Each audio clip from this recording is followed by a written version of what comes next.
Okay, you should see the screen. I have too many windows.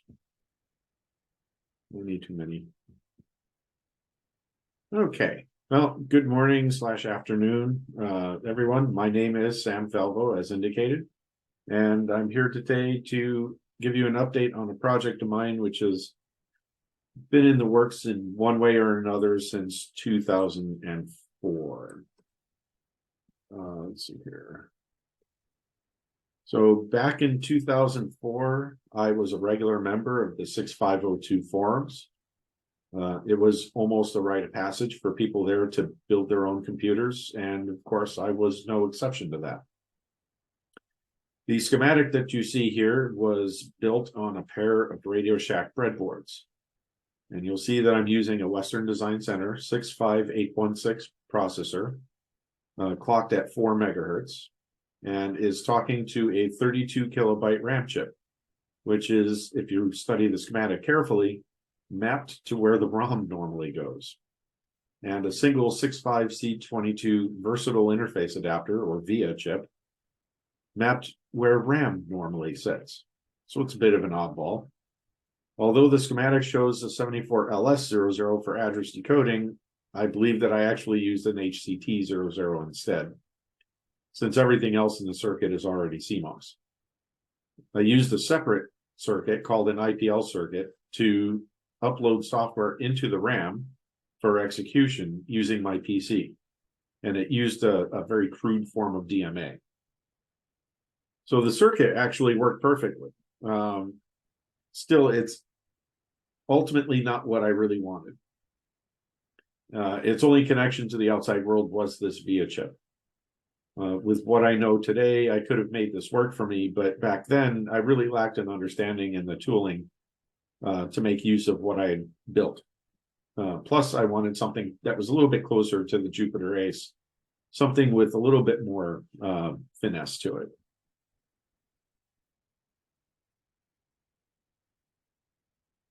So what I wanted was something that had, say, around half a megabyte of RAM mapped to low memory, where RAM actually should be.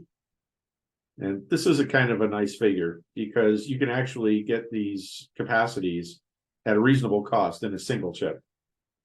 I wanted Forth to be the system programming language and thus operating system for the device, similar to, how BASIC was for Commodore computers. I didn't want to be tethered to my PC either. That rather defeated the purpose. I wanted it to be self-standing. And I wanted the I/O to be message passing and yet hacker friendly, allowing me to be maximally efficient at building actual hardware and software. The PS2 keyboards and mice, which were quite popular back then, still kind of are today if you know where to look. Someday they're going to disappear. And my thinking was that I should be able to replace that PS2 hardware with USB hardware without affecting the already built components. So both that was for both hardware and software, by the way. So that's what I had in mind. And of course I wanted good graphics as well. The 128 tile limitation that Jupiter Ace supported seemed, while understandable for its time, kind of ungainly and limiting for 21st century.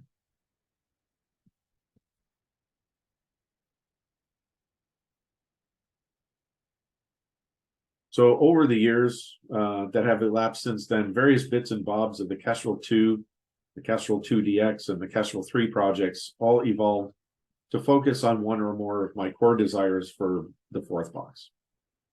The MGIA monochrome graphics interface adapter, the core of the Kestrel 2, provided pure bitmap graphics with only a 16K investment in RAM. Excuse me. The GPIA, the general purpose interface adapter, that provided greater I/O capability, basically more I/O pins. Yet whenever I managed to come, I never really managed to come closer to my desired goal. So needless to say, 19 years have come and gone, and 2024 is right around the corner, so it's time to finish this damn project, one way or another. Regrettably, no actual hardware exists anymore. The old breadboards have long since been disassembled and recycled for other projects. Even if there was, the old circuit is clearly too limiting. It would have needed a total redesign no matter what. So we need to redesign the circuit to capture the bank address byte, for example, exposing the full 16 megabyte address space that the processor is capable of. And next we need to relocate IO resources out of zero page so that RAM can go there instead. Right. And of course, we need to install real ROMs so that we can actually boot the device without relying on a janky IPL circuit. So as of 2022, which is when I really embarked on this endeavor, this could have been accomplished were it not for the silicon shortage caused by COVID-19 and the greedy automotive manufacturers. However, even with the 2 years that I had remaining, the finished product still would not have had any system software to run on.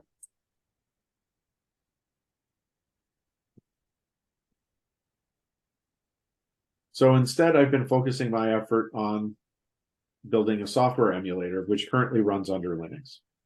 This brings several benefits. One, it lets me focus on software before building the hardware. Two, it's lightning fast when testing, especially when programs crash without producing any output. Three, I get to explore IO options before committing potentially poor choices into costly hardware. And four, probably the most important one, it allows those without the hardware to play along as well. The emulator currently has the following features: a fully populated 16 megabytes of RAM, a virtual direct access storage device, a virtual serial terminal interface, and a virtual 640 by 480 monochrome frame buffer.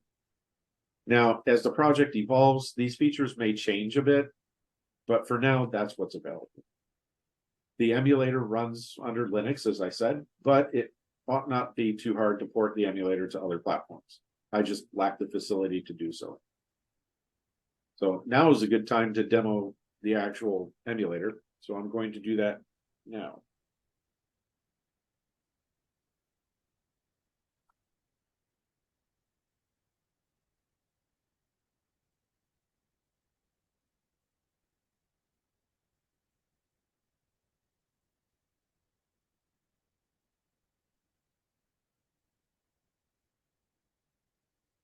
Well, you can tell I use Windows at work, can't you?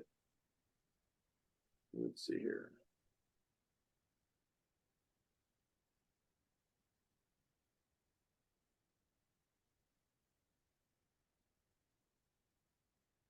Okay, so I'm going to get rid of this real quick, since we don't use the frame buffer at the moment. So the firmware currently consists of a simple port of the Kim1's monitor, TIM, directly to the 65816. And it actually exists independently of the System Forth firmware image, which I'll be showing shortly. It's actually set up as a kind of crude hypervisor of sorts, using the break instruction as a surrogate system call mechanism. So in order to jump into System Forth, we set the PC register to its origin, and we type G to go.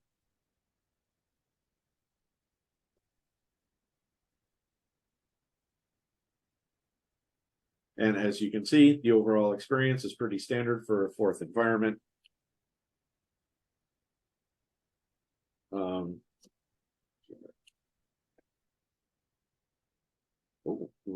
I don't have the block word set compiled.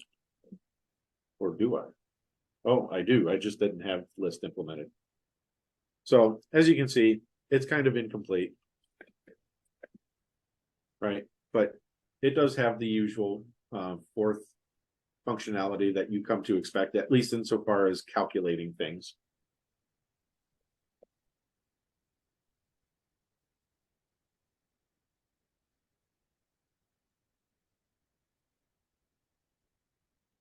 We'll add a couple of spaces there so you can see it. It does support colon definitions as well. So virtual storage and virtual terminal are currently ideal. They do not represent realistic hardware yet. Blocks are, well, almost completely supported as far as I can tell. I actually kind of forgot about the list function. However, I still need to write a block editor for it. Did someone have a question? I just heard something. Oh, okay. If not, I'll continue. Now, there are some problems with this, though. Word list manipulation frequently crashes the environment, and I'm not sure why yet. So the editor will need to wait until I get that done. Also, System Forth cannot yet forget words. Marker is not yet defined. I'm not quite sure how to go about doing it. Not quite sure how to make it all play nice together. But once I wrap that all up and put a nice pretty bow on it, then I'll be able to make some more progress with that. So there's still some work to go with that. And of course, by takes you out to the system monitor.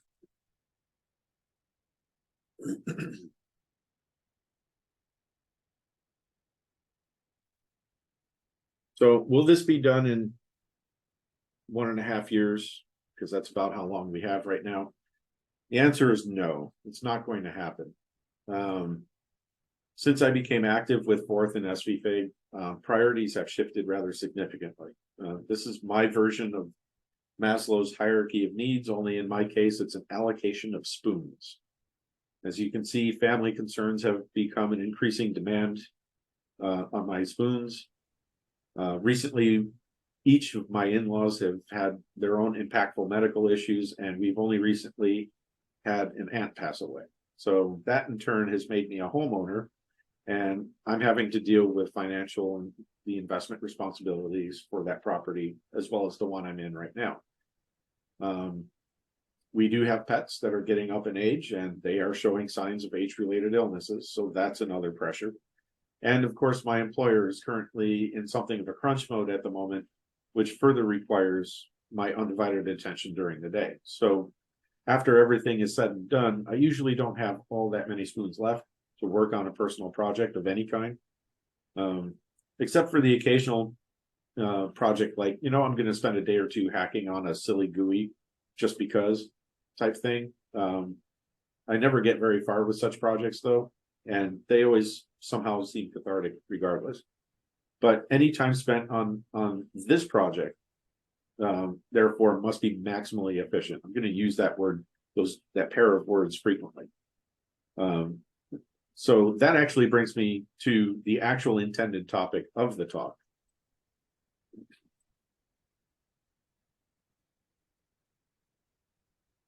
And that is the Shoehorn retargetable compiler. So the whole purpose of this compiler is to rapidly bring up a new hardware platform from bare metal. How rapidly? Based on my experience, about a week. That's roughly how long it took for me to go from absolutely nothing to printing debug messages to the console. System Forth is written itself entirely in Shoehorn. A small selection of which is visible here, which is probably hard to read. I just realized now I could try making that bigger.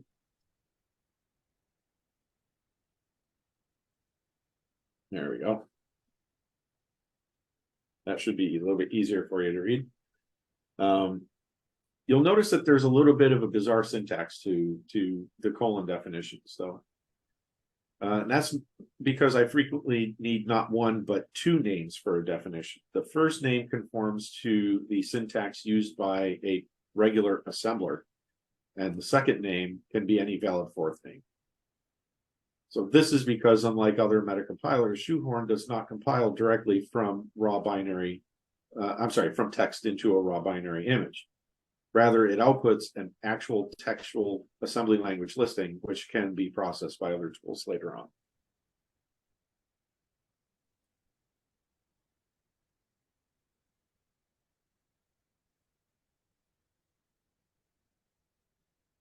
So here's what the 65816 backend currently looks like, more or less. I won't get into the details here.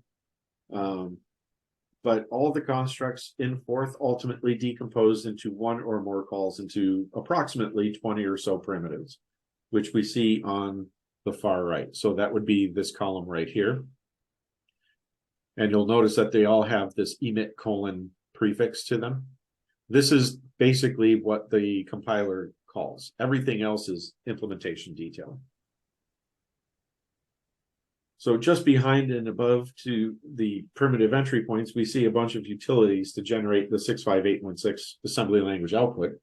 So that would be this chunk of code here that little dragon is hanging on. And then above and behind that is some code for maintaining an 8-way hash dictionary, right? So this gives me the freedom to change the dictionary without having to rewrite significant portions of system4. So please note that these primitives are not the same thing as the 30 or so primitives that Chuck Moore and others have identified for a minimal fourth. Those are completely different.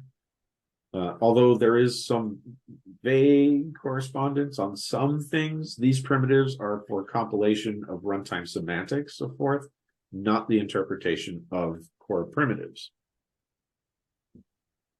Core primitives, in fact, show no difference to Shoehorn than any other colon definition. So note that these xref and xname declarations here. So these tell Shoehorn, don't throw up an error when these names are referenced. Just trust me, I have defined them for myself elsewhere. Kind of like how xturn works for C and C++.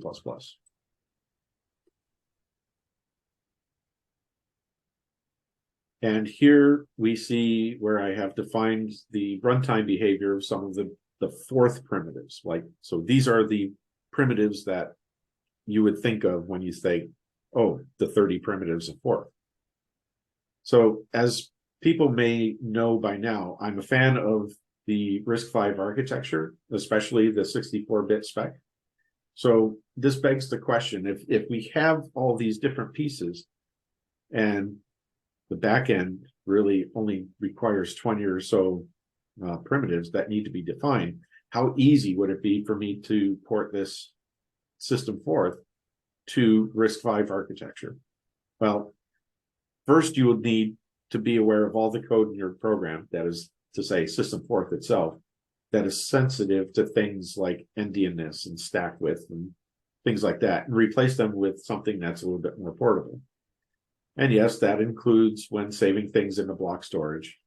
I learned this lesson the hard way back when I upgraded my G4 from 32-bit to 64-bit version, back when I was running Unsuitable as my blog engine, and it destroyed my blog engine's message base by accident. Oops. So yeah, lesson learned on that one. And oh, by the way, because I know YouTube commenters will be bringing this up one way or another, this also affects C and C++ programmers just as much as it would affect Forth as well. So this should be nothing new to anyone. Rob Pike, in fact, mentions this several times in his papers that he wrote while working on the Plan 9 from Bell Labs operating system. So I recommend, if anyone is interested, go ahead and read them. It's very instructive and good to know that it's not just us.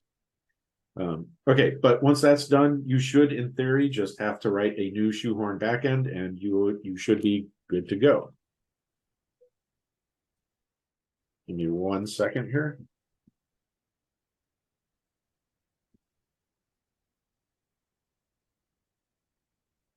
I am not able to take a call right now.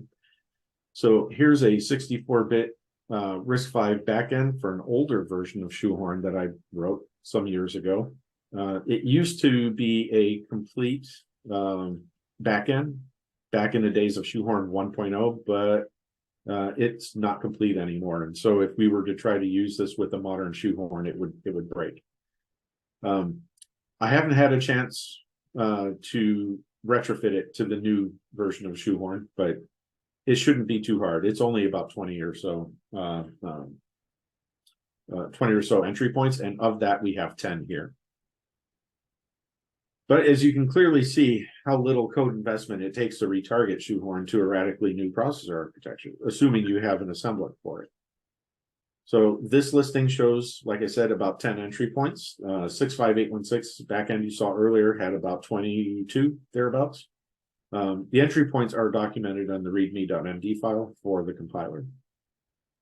So, but then that is the whole point behind Shoehorn, right? That's why I wrote it. The mission was not to have the fastest possible software after final assembly and linking.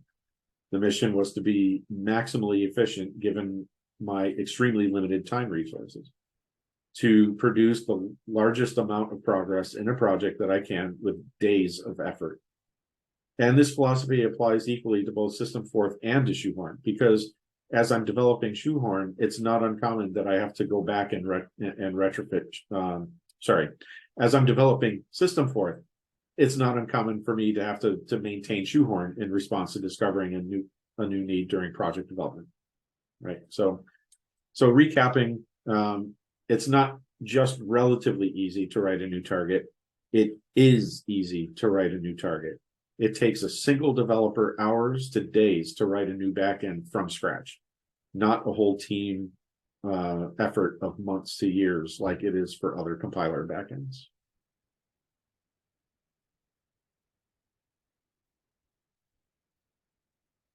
So here's how Shoehorn fits into the greater development workflow. As you can see, it's pretty conventional. You have source code that you pass through a compiler that produces assembly output, which you then link together with libraries via your assembler to produce something that runs, hopefully, at least. So like any old school compiler technology, it sits directly in front of the external assembler.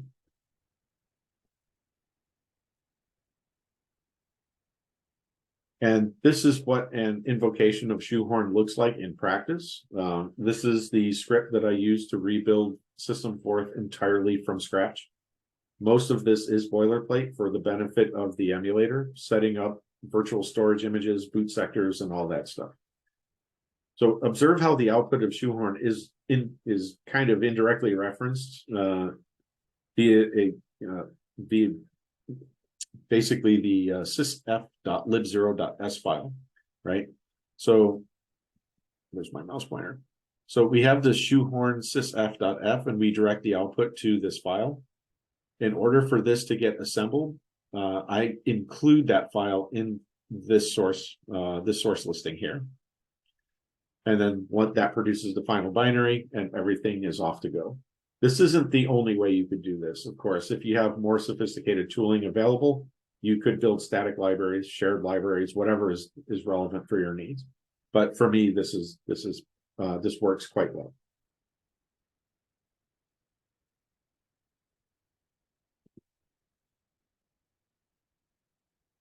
So I'm extremely pleased with Shoehorn. In a sense, this is my color forth, if you will. I plan on using it to produce all manner of things in the future for a variety of different architectures. Or to put it another way, it allows me to explore different architectures in the future while largely preserving my software investment. So if I come out with a new stack architecture CPU tomorrow, I'm confident that I can port a large body of software to it almost out of hand, right? So maybe in the future I can try to figure out how to use more conventional metacompiler words like target or host to control Shoehorn so that I don't need as much customized syntax. But even as it currently is, it is every bit as productive to me as any C compiler would be. And if my experience at work is any indication, arguably more so. So there are some links for you. That's all I have for today. Here are some of the links that are relevant pieces of software, including Shoehorn and an emulator for 20th anniversary edition of the ForthBox.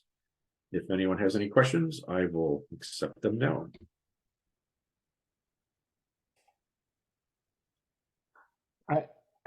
I notice you've been drawn sort of more into building sort of a software layer.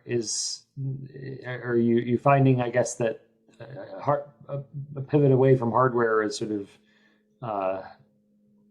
I don't know. What am I trying to ask? Are you?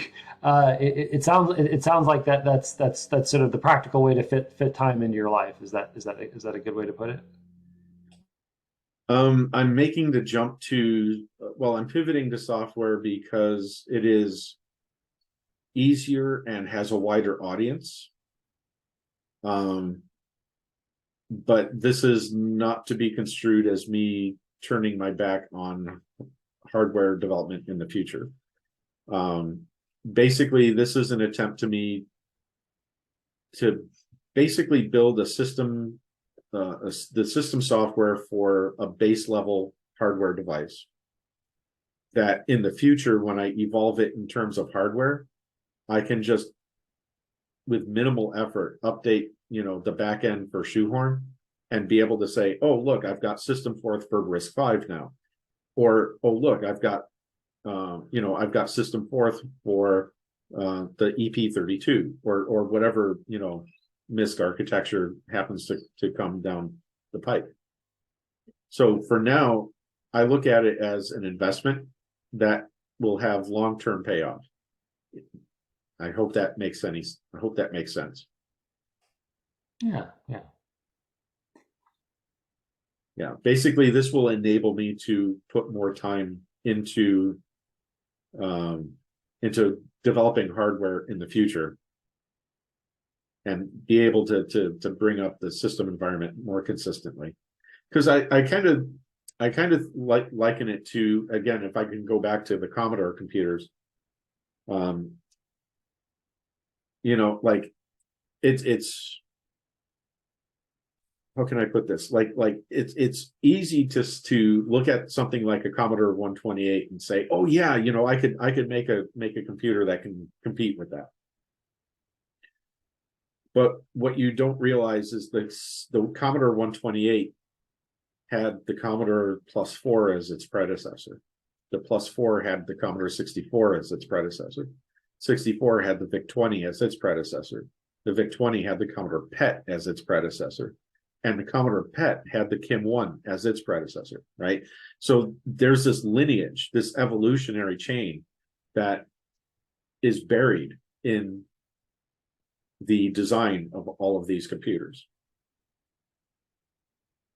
And at least starting with the Commodore PET, we finally have ROM, a dialect of BASIC in ROM and a version of the kernel which, supports device independent IO and stuff like that.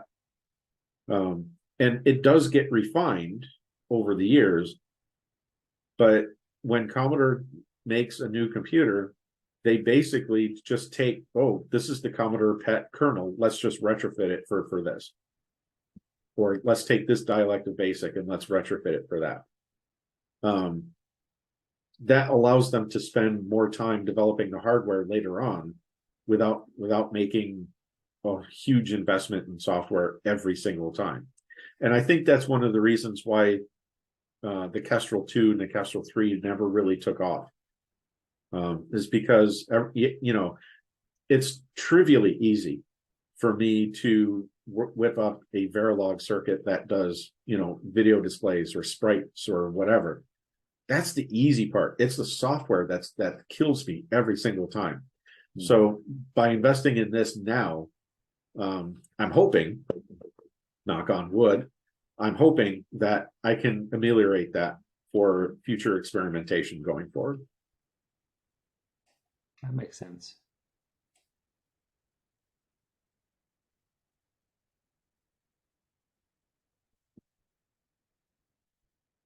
I like the drawings, by the way. Thanks. In January of this year, I received a drawing tablet as a gift, and so I've been playing around and kind of honing my skills a little bit on that.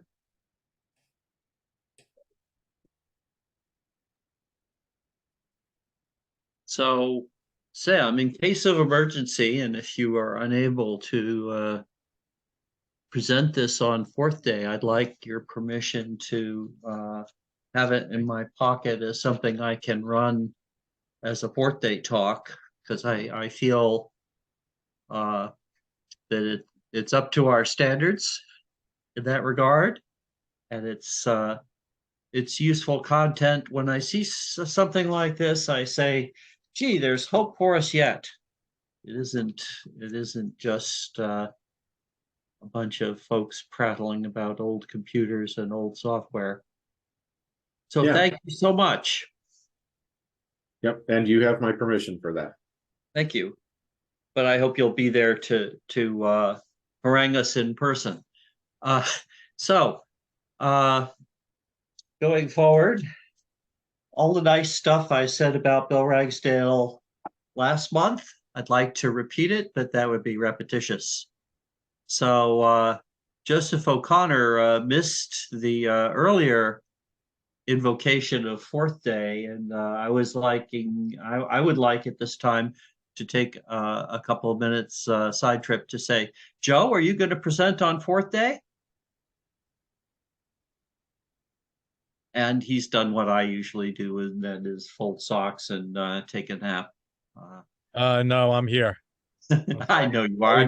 I'm just teasing you, Joe. I'll even show my the video of my face if you like. All right. I don't have anything on my plate right now. Well, you've got 3 weeks. Okay. So maybe do an overview of the history of or something of that sort. That's always it doesn't involve any new work. I'll try. I want to give you a reasonable amount of time to put me in a time slot because I know it's going to be pretty busy. I hope so. At this point, and in years past, I try to get started really early. In the past, I tried to get started really early and get everybody lined up and be all set to go like a month ahead of time. And it never worked that way. So I'll try. I'll see if I can. The prayers, Francis Assisi says that we should accept the things we can't change and change the things we can't accept, or something like that. So Dennis, you're another one that might look back in time and present something from the past to enlighten us. I thought I was busy when I had a job. I don't have a job right now, so I'm even more busy, if that was even possible. I understand how that works. Yeah, and so my job is to find a job, and it's moving slowly, but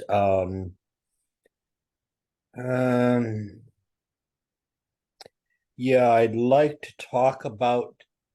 I now have some topics that I have to think about how I can present without violating non-disclosure. My previous agreements not to disparage or disclose anything from my previous job, but I haven't figured out how to do that yet in a reasonable way yet. Years ago, there was a psychologist that wrote a book about the folks that worked on the Trident missile system and how it basically destroyed their lives because they couldn't bring it home. They couldn't talk to their wives or their families about, or their friends about what they were doing and what was going on. And it was a big project, very successsuccessful, but it had its collateral damage. But I digress. So Yes. that Probably I'll take that not. as a very kind no, and I appreciate all your kindness in the past. And Yeah, I'm hoping to get into a job that I can actually have incubation time. Uh, haven't had that in a while. All right. So those of you who I haven't harangued today about presenting on fourth day, for example, Bob Armstrong, I'd like to encourage you to get back to me and let me know what you're going to present. Hi, Doug. Good to see you. So just because I haven't asked you by name, it doesn't mean I don't want to hear from you. And those of you that are watching on YouTube later after the fact, you too, as well, can present on fourth day. And please get in touch with me once again, Forther, Forther, at Comcast.net. So, as I was saying, all the things nice things I said about Bill Ragsdale last month still hold true this month. He's my hero.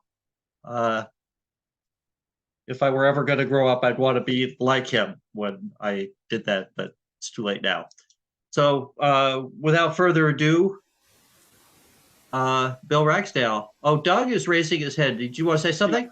Yeah, Kevin, I just want to put a question out to the group. How does programming, especially fourth, translate into other areas of your life in the way of your daily routine? Now, in other words, with the logical thinking and the architecture of whatever you're dealing with, how does that help you solve problems in other domains? It's kind of like when Weinstein was talking about the psychology of programming. Yeah, I'd like to see evidences of how programming affects our psychology, if you will. And programmers are the only ones who can answer that.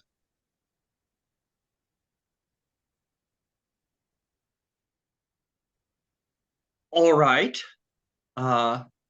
Perhaps we can address that further in December when we talk about stuff that may not be exactly fourth. But on that note, let us proceed to Bill. You're on, Bill. Good, thank you.